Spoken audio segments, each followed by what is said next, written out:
140 টাকা কেজি। হুজুর সাহেব। জি মহারাজ। বিরামপুরের ঐতিহ্য মেলা। সম্মানিত দর্শক মণ্ডলী, আসসালামু আলাইকুম। আজকে আমরা চলে এসেছি সেই বিরামপুরের একটি ঐতিহ্য মেলা। সেই মেলাতে যাওয়ার জন্য একেবারে স্টেশনের ধার ধরে আমরা এগোচ্ছি মেলাতে।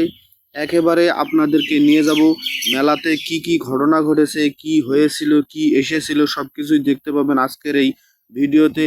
দেখতে চোখ রাখুন শেষ পর্যন্ত।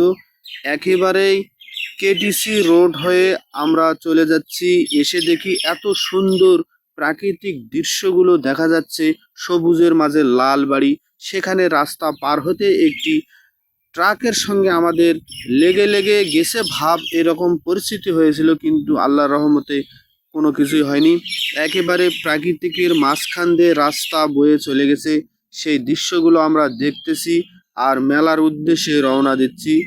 এমনই দৃশ্যগুলো যখন আমরা দেখতে পাই খুবই ভালো লাগে। দুই পার্শ্বে এরকম প্রাকৃতিক দৃশ্য আর মাঝখান দিয়ে রাস্তা। আর একেবারে চলে আসলাম সেই বাজার, আর এই বাজারের নাম হচ্ছে গিরিঙ্গির বাজার।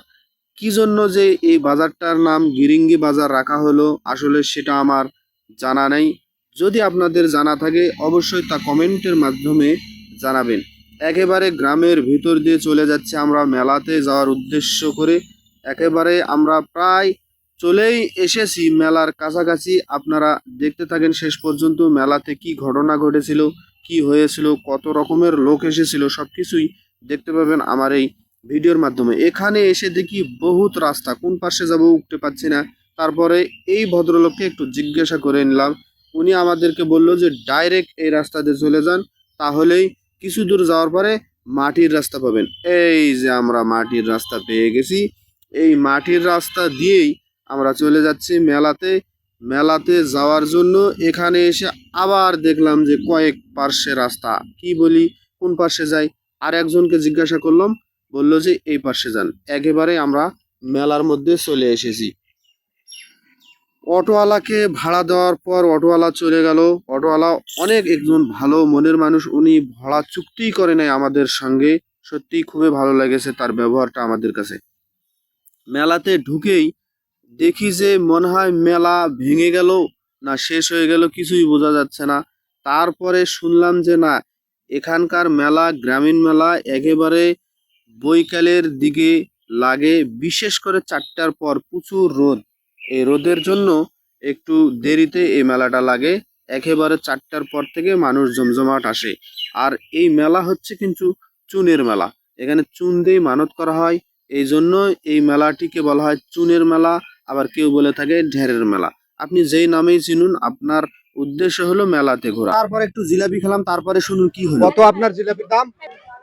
140 টাকা কেজি। হুজুর সাহেব। জি মহারাজ। ওনাকে ৭০ টাকা দিয়ে দাও। জি মহারাজ। জিলাপিওয়ালা আমাদের কাছ থেকে 140 টাকা কেজি চেয়েছেন, আর আমরা জিলাপি খেয়েছি 500 গ্রাম, 3জন মিলে।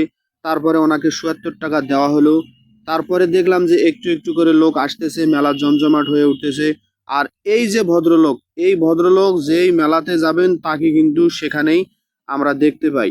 উনি অত্যন্ত একজন ভালো মনের মানুষ, রসিকতা মানুষ, সব সময় হেসে কথা বলে।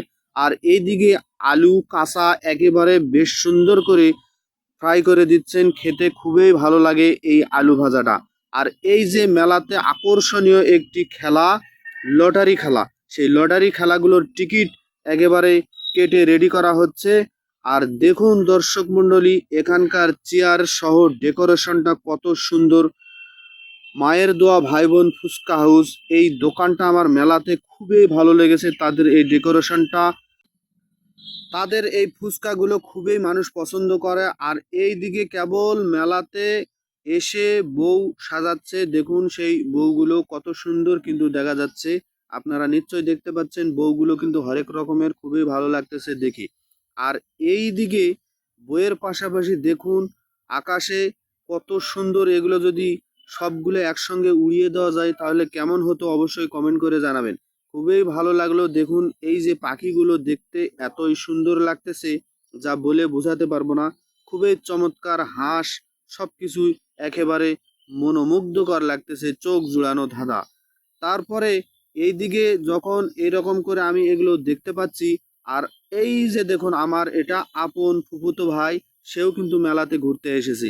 আর ব্যাগগুলো দেখুন কতই সুন্দর দেখা যাচ্ছে। পরবর্তী পার্টে তুলে ধরবো এই মেলার গোপন রহস্য, এখানের চুন দিয়ে কি করা হয় সবকিছু দেখতে পেজটি ফলো দিয়ে পাশে থাকবেন। আজকের মতো বিদায় নিলাম, ধন্যবাদ সকলকে পুরো ভিডিওটি দেখার জন্য।